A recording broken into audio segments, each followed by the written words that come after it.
Kalau menurut saya ini karena udah lama, Pak. Jangan saptirkan dong. Karena udah lama. Itu pendapat, itu udah pendapat. Yang saudara lihat sekarang ini, bagaimana? Sama nggak? Beda. Beda. Ya itu cukup ya, beda ya. Saya hampir pastikan bahwa yang bersangkutan meninggal itu karena cyanida.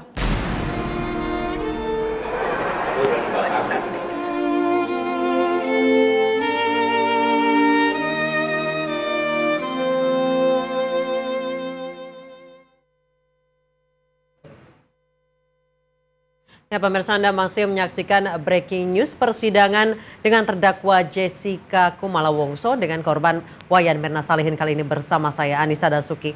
Dan pemirsa, hingga kini kasus kematian Wayan Mirna Salihin belum diketahui motifnya. Nama Arif Sumarko, suami Wayan Mirna Salihin, disebut-sebut sebagai saksi kunci atas kematian Mirna. Namun Arif tidak begitu dikenal publik sehingga menjadi sosok yang misterius. Kepada iNews TV, Arif bercerita tentang harapannya di persidangan dan kegelisahan Mirna kepada Jessica. Berikut penuturan Arif Sumarko. I, Arif, take you, Mirna, to be my wife. I promise that from this day forward, I will give you all my love. I promise to create and support a family with you, in a household filled with laughter, patience, understanding, and love. Now and forevermore, Arif Sumarko, I do want to be your always bride.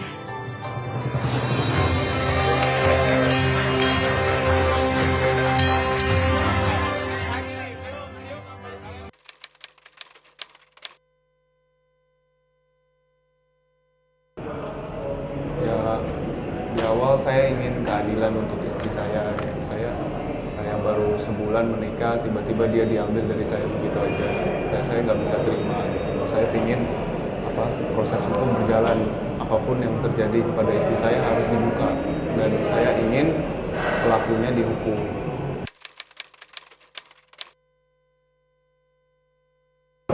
Melelahkan, tapi saya siap menghadapi. Sampai kapanpun akan saya layani. Pokoknya saya harus dapat keadilan untuk istri saya.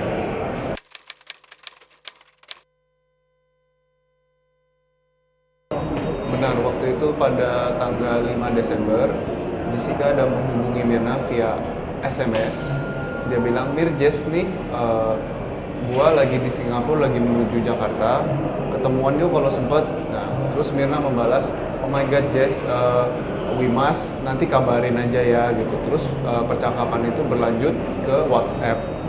Yang akhirnya pada tanggal 8 Desember terjadilah pertemuan di Kelapa Gading. Waktu itu Mirna ngomong ke saya, "Dut, si Jessica ngajakin makan nih, temenin aku ya nanti ya, ketemuan sama dia." "Oh, oke. Nah, pada saat sebelum pertemuan itu saya masih belum tahu waktu dia memberitahu itu. Jadi waktu itu ya saya pikir ya udah saya temenin aja gitu kan, saya pikir istri saya gitu.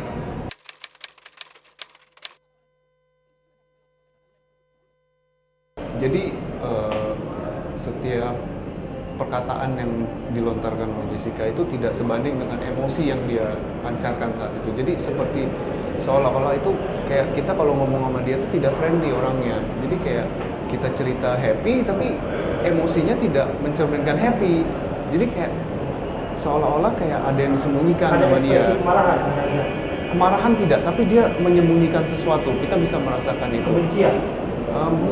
Kemungkinan. Karena kalau kita bilang aneh begitu aja, kita susah menjelaskan. Orang lain yang ngomong sama dia baru bisa mengalaminya gitu. Nah, jadi setelah bertemu di Kelapa Gading, kan si Jessica bilang ke Mirna, kita reunian yuk gitu, Billy Blue, Hani sama Vera lagi ngapain sekarang gitu. Oh ya boleh kita reunian gitu. Si Mirna akhirnya membuat grup Billy Blue Days di WhatsApp yang beranggotakan Mirna, Hani, Vera, dan Jessica. Yang mana itu adalah alumni dari kampus mereka? Ya benar. Nah, disitulah terjadi percakapan yang akhirnya itu mereka berjanji untuk bertemu pada tanggal 6 Januari itu.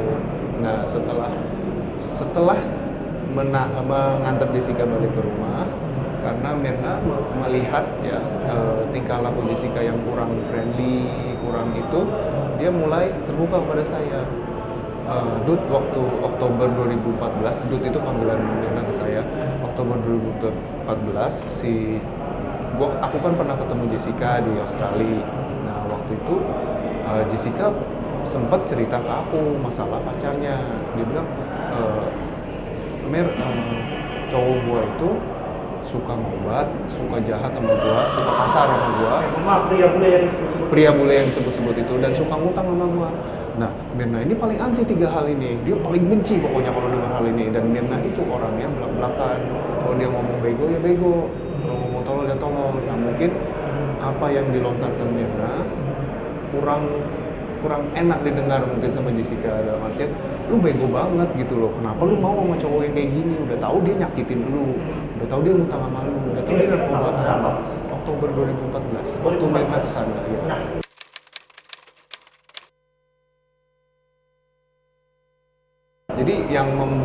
Jadi yang pertama meminta reuni itu Jessica. Dia bilang, ya kita ketemuan sama Hani, Vera, dan grup Billy Blue istilahnya. Nah, yang membuat grup itu sendiri Mirna, karena Mirna yang mempunyai kontak number si Hani dan Vera. Nah, disitulah terjadi percakapan-percakapan yang akhirnya kesepakatan bersama bertemu tanggal 6 Januari. Termasuk Hani waktu itu. Termasuk Hani. Jadi sebenarnya yang mestinya hadir adalah 4 orang. Cuman karena Vera baru selesai kerja jam 6.30, makanya Vera bilang ke grup nyusul aja. Nah, sebenarnya pertemuan itu sendiri dijadwalkan jam 6.30. Jam 6.30? Iya, bukan. Iya. Nah, bukan jam 4.30, jam 5-an itu.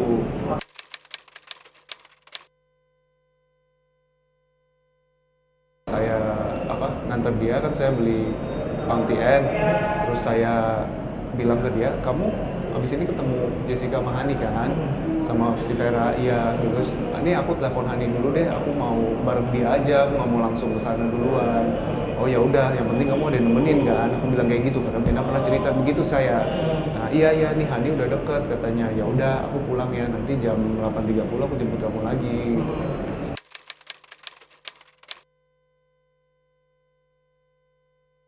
Itu jadi Mirna sempat ke sana tanggal 29 Desember 2015 bersama dengan orang tuanya, ibunya dan kembarannya.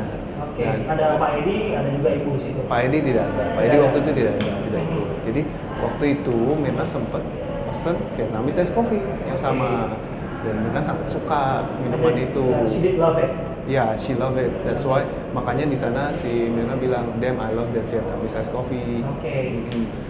Disitulah waktu di percakapan WhatsApp pun kan dimulai pemilihan tempat dulu. Jadi waktu itu Hani ada mengajukan 2 tempat. Waktu itu Public Market dan Olivier. Dan yang memilih Olivier adalah Jessica. Dan pemirsa, kami akan ajak Anda kembali bergabung dengan Yul Fitrinasya di Gedung Pengadilan Negeri Jakarta Pusat. Yufi, bagaimana suasana di Pengadilan Negeri Jakarta Pusat saat ini?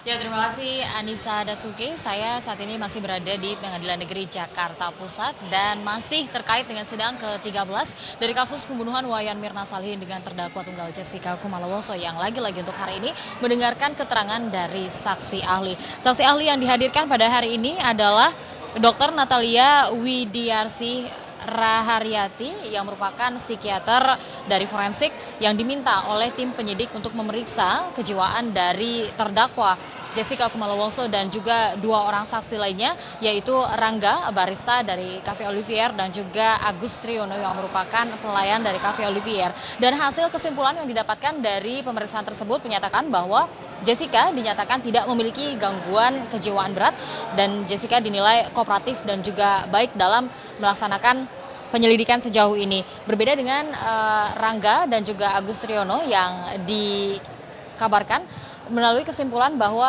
Rangga dan Agus Triyono adalah orang yang cenderung menghindari sesuatu permasalahan, namun dari keseluruhannya mereka tidak memiliki gangguan kejiwaan berat dan masih tergolong baik dan tidak berpotensi untuk menimbulkan kegiatan atau aksi yang membahayakan orang lain.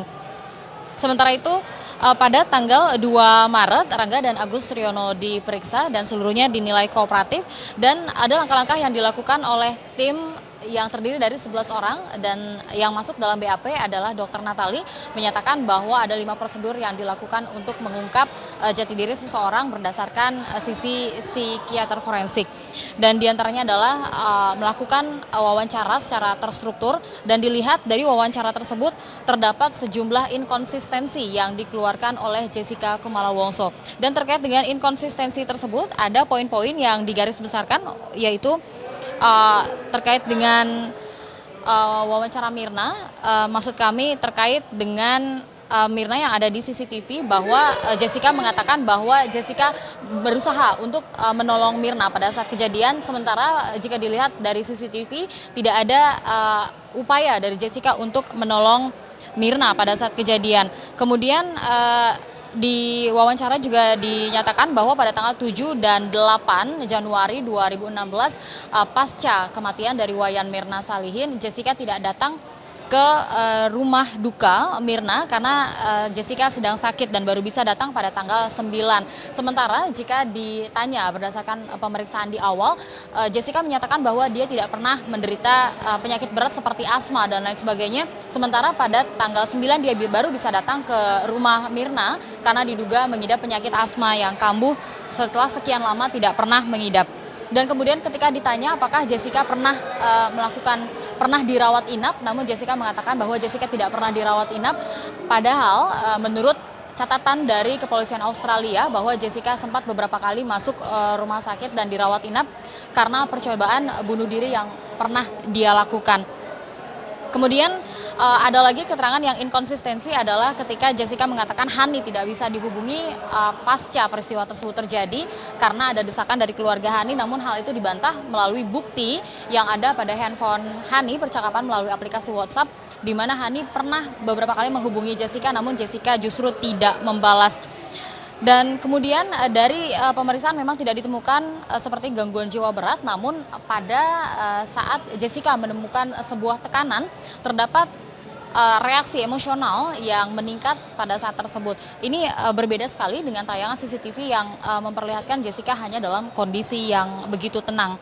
Dan kemudian menurut catatan dari kepolisian Australia bahwa Jessica sempat beberapa kali pernah melakukan percobaan bunuh diri, baik itu berupa ancaman bunuh diri yang dikirimkan oleh Jessica kepada kekasihnya Patrick, namun juga ada hal-hal yang dia lakukan untuk bunuh diri seperti menyilat-nyilat tangannya, kemudian mencoba untuk bunuh diri dengan menggunakan asap dari panggangan barbeque dan juga mabuk pada saat menyetir sehingga menabrak panti jompo. Hal-hal ini tercatat dari kepolisian Australia.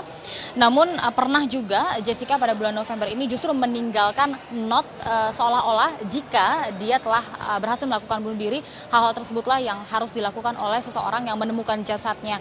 Nah, hal ini berusaha digiring oleh jaksa penuntut umum untuk eskalasi emosi dari seorang Jessica. Namun hal ini diperdebatkan oleh pihak kuasa hukum Jessica yang mengatakan bahwa hal ini tidak ada kaitannya sama sekali jika dikaitkan dengan peristiwa pembunuhan Mirna. Dan hal ini juga sempat diberhentikan oleh hakim yang mulia yang mengatakan bahwa hanya hal-hal yang berkaitan dengan pembunuhan Wayan Mirna Salihin saja yang diungkap di persidangan dan jangan menggiring opini ke hal-hal lain. Dan pengacara Jessica sendiri mengatakan bahwa hal-hal yang diungkapkan oleh saksi ahli berdasarkan pancingan pertanyaan dari jaksa penuntut umum ini bisa merusak atau membunuh karakter dari Jessica Kumala Wongso. Dan kemudian ada hal-hal lainnya yang akan dibahas di persidangan masih dengan saksi yang sama, namun saat ini persidangan masih break dan masih akan dilanjutkan pada jam 2 nanti. Dan sementara itu dulu yang bisa kami sampaikan, kembali ke Anda di studio. Anissa, silakan. Baik, terima kasih Yulfitri Nesya dari Pengadilan Negeri Jakarta Pusat. Terima kasih, selamat bertugas kembali. Dan pemirsa, sesaat lagi kita akan kembali menyaksikan cuplikan sidang dengan saksi Dr. Natalia Widiarsih selaku psikiater. Pasien inform consent hanya kita lakukan pada pasien-pasien yang sebagai treating doctor, hubungannya relasi dokter pasien. Pada ini karena kami harus netral, kami hanya melakukan kami dapat perintah dari kepolisian untuk melakukan pemeriksaan kejiwaan. Kami akan melakukan ini, kita akan melakukan nanti ada refleksi diri, ada pemeriksaan. Ini udah kita informasikan di awal dan tadi waktu memulai pemeriksaan kita juga koordinasikan juga bahkan sampai ke tim pengacaranya saat itu, karena saat itu Jessica sempat menolak untuk memberikan informasi terkait kejadian perkara. Itu kami hormati juga sehingga kami melibatkan pengacaranya untuk tadi meyakinkan bahwa kita nggak akan bisa membaca pikiran seseorang, tetapi kita bisa melalui pemeriksaan. Dan di situ yang kita bilang bahwa hasil ini seluruhnya akan kita tuangkan pada hasil pemeriksaan. Sempat menolak Jessica itu, apakah ada alasan yang dikemukakan kenapa dia mau menolak pada saat itu?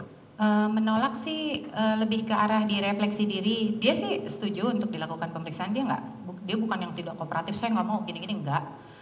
Lebih ke arah saya nggak mau bercerita ini tanpa didampingi kuasa hukumnya, ada tulisannya, dan di situ yang saya tunjukkan pada kuasa hukumnya sehingga kuasa hukumnya kemudian bertemu Jessica dan dia mau melanjutkan. Tidak mau bercerita apa? Tadi kan saya tidak mau bercerita ini sampai bertemu dengan kuasa hukum saya. Saya buka dulu data. Oke, sambil Anda buka, apakah Rangga dengan Agus Triyono juga ada resistensi seperti itu? Tidak ada. Tidak ada. Ini untuk Jessica. Ya.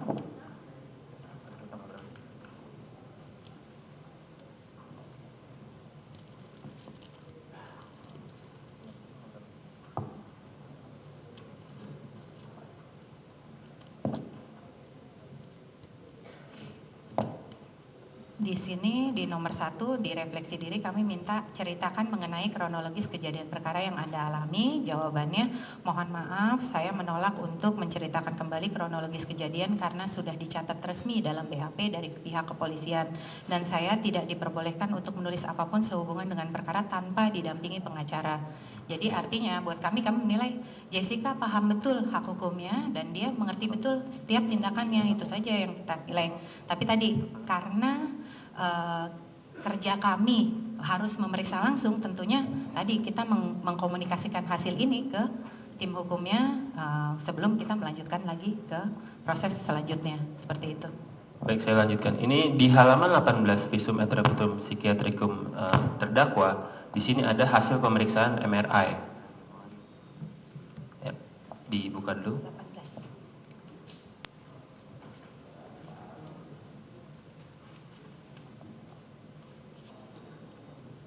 Halaman 18.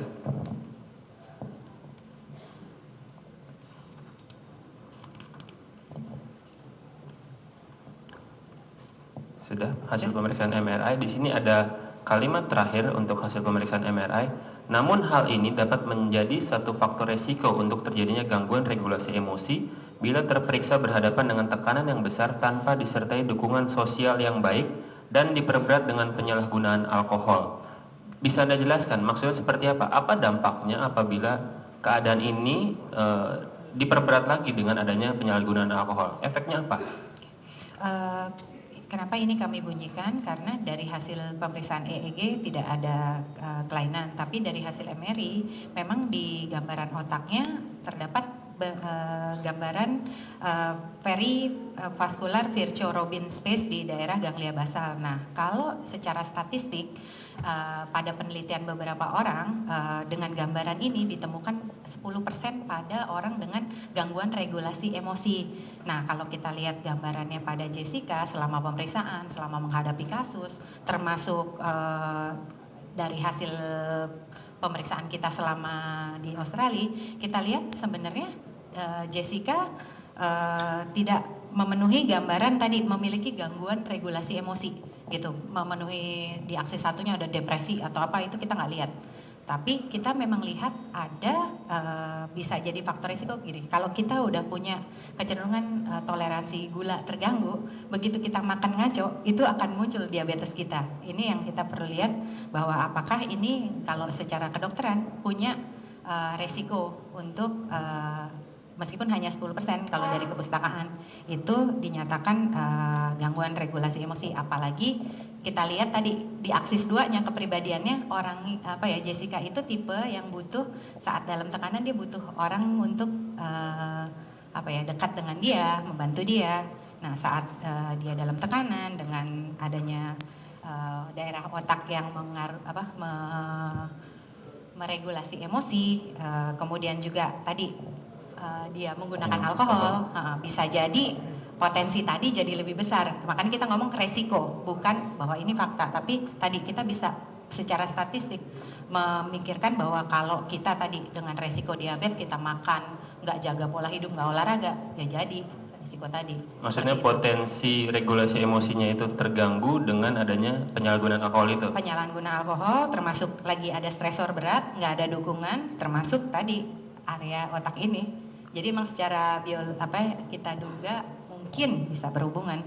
Kalau secara kedokteran. Tapi secara kedokteran atau psikiatri forensik itu masih mampu bertanggung jawab Jessica itu? Masih tahu, sadar akan tindakan yang dilakukan atau dampak yang akan terjadi, dia tahu mengenai hal itu? Kalau pada kita ngomong tentang kemampuan bertanggung jawab, tentunya kita harus memeriksa saat kejadian, kita menilai perilaku dia, apa yang terjadi. Kalau di situ kita lihat dari Jessica mengatur pertemuan dengan temannya, dia bisa beli kado, dia bisa berinteraksi sosial dengan bartender untuk memesan ini. Kita melihat tidak ada gangguan di saat itu, dan dia cukup cakap secara mental. Sekarang tadi sudah disinggung oleh rekan saya sebelumnya mengenai obat-obatan seperti sertralin dan provelin ya, yang Anda katakan juga itu digunakan untuk terapi gangguan mood. Efeknya terhadap tubuh apa setelah meminum obat itu? Dan di sini saya tekankan, Anda juga menulis di halaman 19, pada saat pemeriksaan polisi terhadap tas terperiksa didapatkan adanya obat-obatan seperti sertralin dan provelin. Jadi obat-obatan itu terdapat di tas terperiksa dalam hal ini. Nah, apa efek langsung dari obat itu yang dirasakan? Ini saya bicara keilmuan psikiatri ya. Pada orang-orang dengan gangguan mood yang ke arah depresi, gangguan mood kan ada dua, ada yang emosinya bisa naik ke atas jadi manik, marah-marah atau senang berlebih, atau ada yang justru cemas, sedih, putus asa sampai pengen bunuh diri. Nah, pada orang-orang ini ada gangguan di neurokimia otak. Nah, fungsi obat ini adalah menstabilkan neurokimia otak tadi untuk kondisinya tidak jadi sedih atau depresi. Seperti itu, makanya namanya obatnya antidepresan. Oke, efeknya sendiri langsung atau butuh tahapan? Biasanya kalau sertralin berdasarkan pengalaman klinis dan penelitian baru stabil di dalam darah setelah 2 minggu penggunaan. Stabil dalam arti itu hilang? Kita melihat perbaikan fungsi. Kan kita menilainya dari semangatnya sudah bangkit belum, emosinya sudah lebih ceria nggak, dia diajak hal-hal yang dulu dia sukai sudah kembali atau tidak, seperti itu. Oke, ini kan di Visum et Repertum Psychiatrum tim lah yang melakukan pemeriksaan dan itu sesuai dengan Undang-Undang Kesehatan Jiwa ya. Memang harus dilakukan secara tim untuk pemeriksaan psikiatri itu. Nah, di sini ada kalau tidak salah 9 orang yang menandatangani tim pemeriksanya. Apakah 11 orang, mohon maaf. Itu dibagi menjadi beberapa kelompok dalam arti khusus untuk menangani suatu bidangkah atau memang ini secara umum semua memeriksa satu dan berdiskusi apa yang akan disimpulkan dari kejadian itu atau seperti apa kejadiannya pada saat pemeriksaan? Kalau kami masing-masing punya ekspertis sendiri-sendiri, seperti misalnya Dr. Danardi, beliau adalah ketua PDSKJI, beliau itu memang expert di bidang assessment. Saya dan Dr. Danardi terlibat di tim ID untuk memeriksa kasus-kasus tersangka korupsi, untuk lihat ini orang fit nggak untuk penghindaran terhadap proses peradilan. Nah, beliau memang biasa memeriksa juga calon presiden. Nah, untuk dokter dan ahli. demikian juga dengan Dr. Nurmiati dan Dr. Agung. Dr. Agung kebetulan memang kepala Departemen Psikiatri, tapi beliau memang di divisi neuropsikiatri. Kenapa kita libatkan neuropsikiatri? Karena tadi kita lihat ada temuan-temuan obat-obat yang sertralin dan ini, apakah gangguan perilaku yang diduga ada itu berkait dengan kelainan organik. Nah, itu yang kenapa kita melibatkan, karena beliau sangat ahli dalam bidang tersebut. Dan hasilnya? Apakah ada kelainan organik? Kalau dari temuan klinis kita nggak melihat. Dari pemeriksaan baik dengan MINI, baik dengan wawancara tersusun dan dari data-data yang ada kita ikutin pada Jessica, kita tidak menemukan satu gangguan emosi yang bermakna saat pemeriksaan. Oke, setelah pemeriksaan Physiometraptum Psikiatrum dari RSCM juga ada laporan pemeriksaan psikologis. Apakah Anda ikut terlibat dalam pemeriksaan ini? Maksudnya yang laporan pemeriksaan psikologis ya, terhadap Jessica Kumala Wongso. Ya. Memang tim kami bukan hanya terdiri dari psikiater, tapi kami selalu melibatkan psikolog karena tadi kita butuh mengkuantifikasi temuan tadi dengan alat yang terukur. Psikolog hebat untuk baterai tes, untuk instrumen tadi gitu. Jadi biasanya kita memang selalu bekerja sama untuk saling melengkapi karena semua disiplin ilmu punya keahlian masing-masing. Oke, bisa Anda buka halaman 2 dari terakhir untuk pemeriksaan psikolog, riwayat perilaku, bab 5.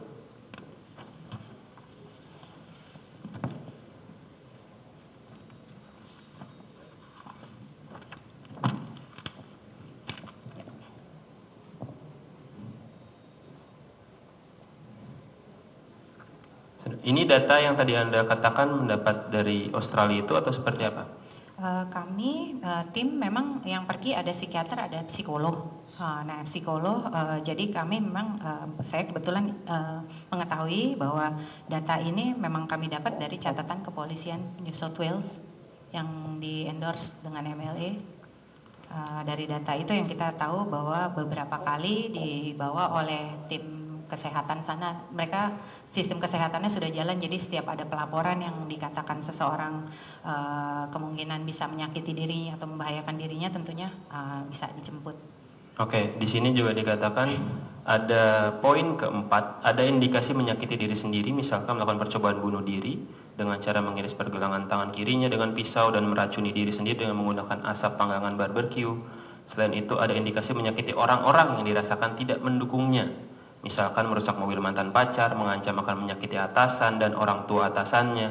Akibat dari tindakan ini, ia dikirim ke rumah sakit oleh kepolisian Australia untuk dilakukan asesmen kejiwaan dan pada saat itu ia mendapat obat dari psikiater. Itu data yang Anda dapatkan juga? Data itu kami dapatkan dari data kepolisian New South Wales. Memang dari apprehended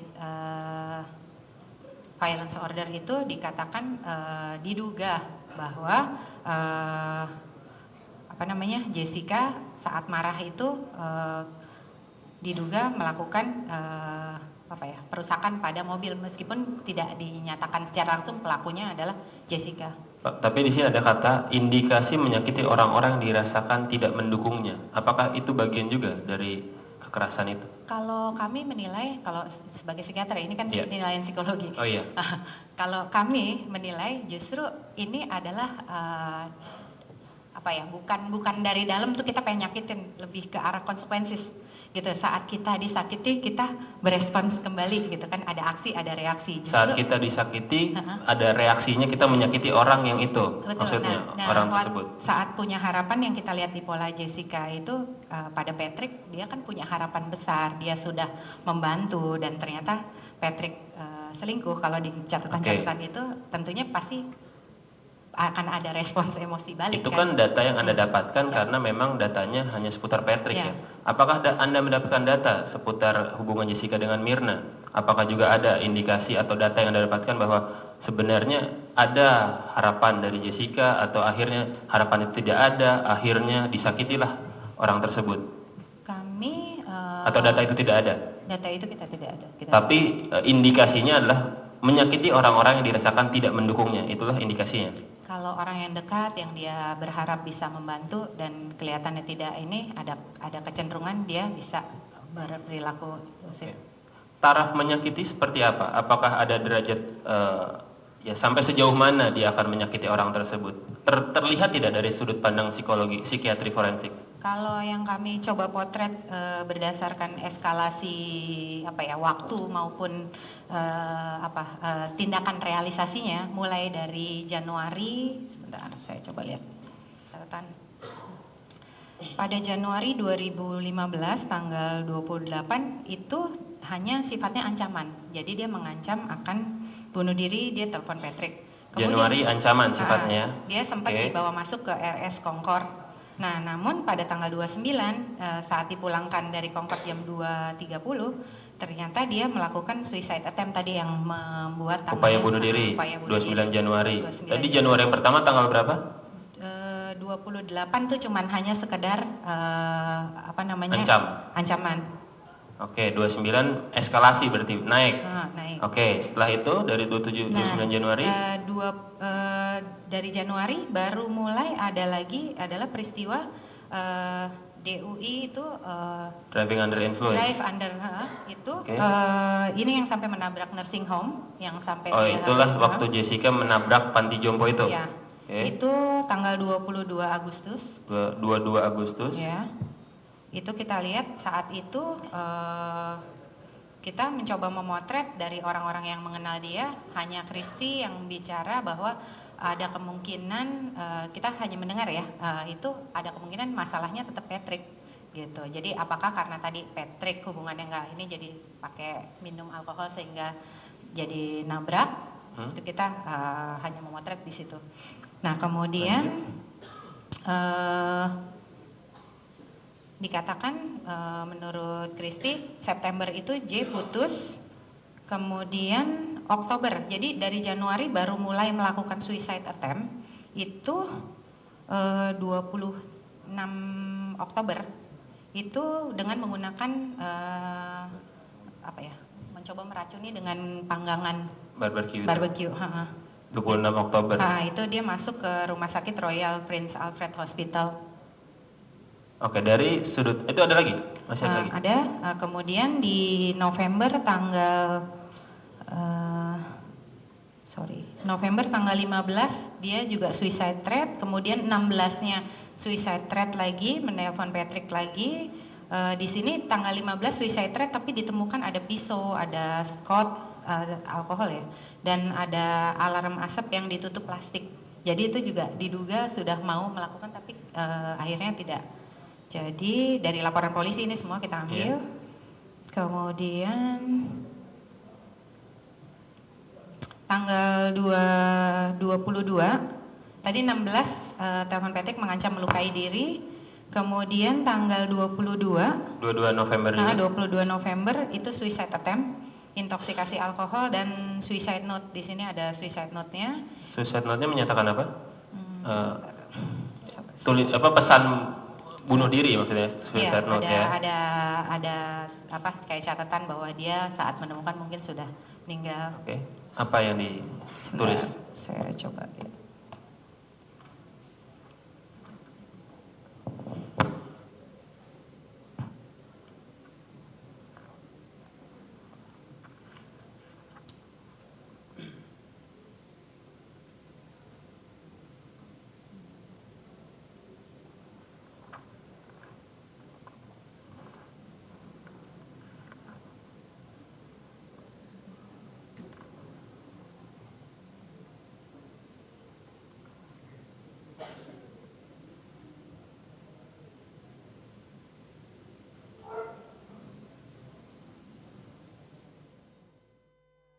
Pemirsa, breaking news siapa pembunuh Mirna akan hadir sesaat lagi, tetap bersama kami.